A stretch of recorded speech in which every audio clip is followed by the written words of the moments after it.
Hello there everybody and welcome back to another video. In this one we're looking at a little 3D printed 009 project that I've been working on recently.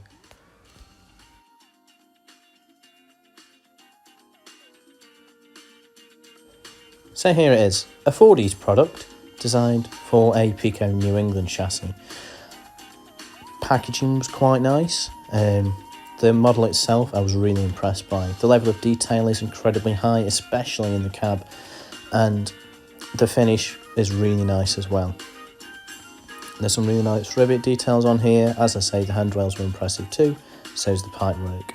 However, like all 3D prints, it did need cleaning up a little bit.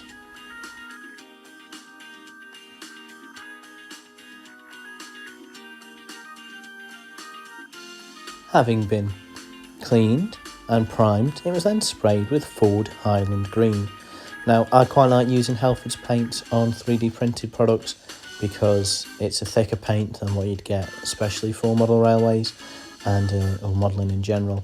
And as such, it can fill in some of the 3D print lines quite well. I was layering on the layers quite thickly here, more than I would usually, mainly because the Highland Green is a not brilliant paint in terms of how it goes on sometimes, so sometimes you do have to put it in slightly thicker layers. I think it's to do with the tone of it, to be fair. It's an incredibly light paint.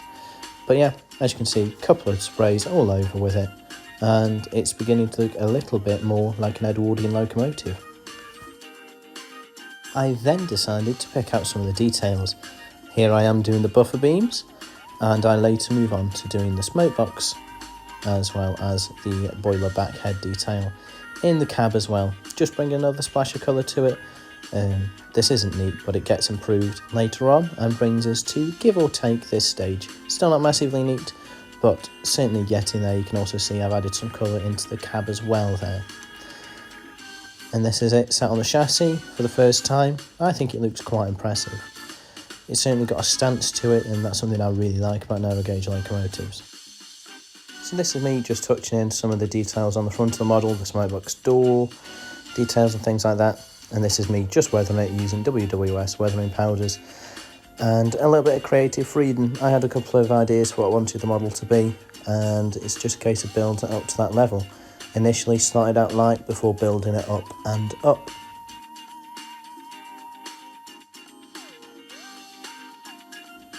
And here it is, having some dapole figures added, a Model U lamp, as well as some parts that came 3D printed with the model itself, just to add some more detail. Giving us this here. The cab has gone missing because I dropped it and found I actually quite liked the look of it. I was going to scratch build it a new one, but I like it like it is. It makes it look older. Speaking of making it look older, I'm representing this model later on in its life, and as such, it's had quite a heavy weathering. This has been weathered at the same time as my Hornby 6-wheeled coach that I've been working on, which is a little teaser to the next video, or one of the next videos anyway. And it resulted in this, my little 040 009 model, nice and dirty, representing it in the latter part of its life. Now to my favourite part of these videos, the fictional history.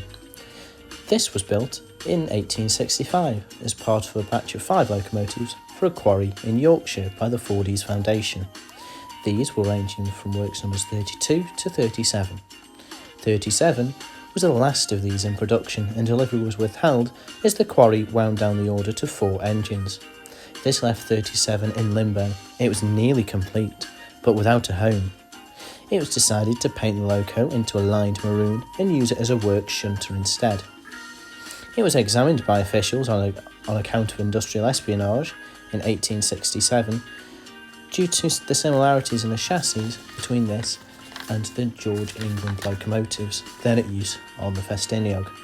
Though the report was inconclusive, it was decided the locomotive should be moved on as soon as possible at a cheap price. It found a home with the newly founded Mid Potteries Railway in Stoke, where it, with a few steel-bodied wagons, moved in 1870. On the mid-pots, it was used to build parts of the line, as well as run the initial passenger and goods services as number 1. It did this until a heavy overhaul and a repaint in 1914 which left the locomotive with poor steaming ability.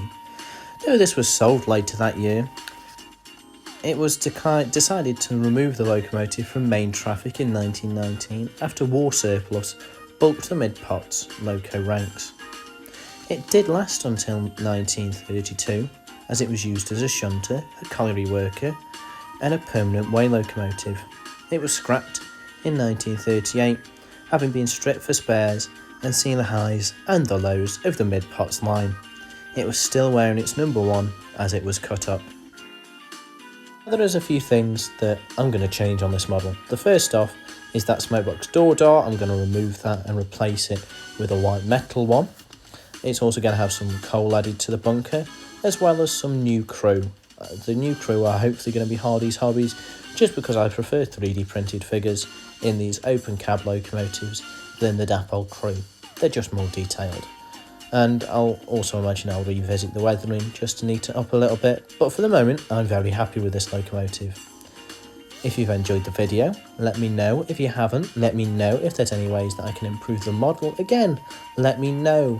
Subscribe, because next week I've got another project video coming out that I hope you'll enjoy, and I shall see you whenever the next one is. Ta-ta!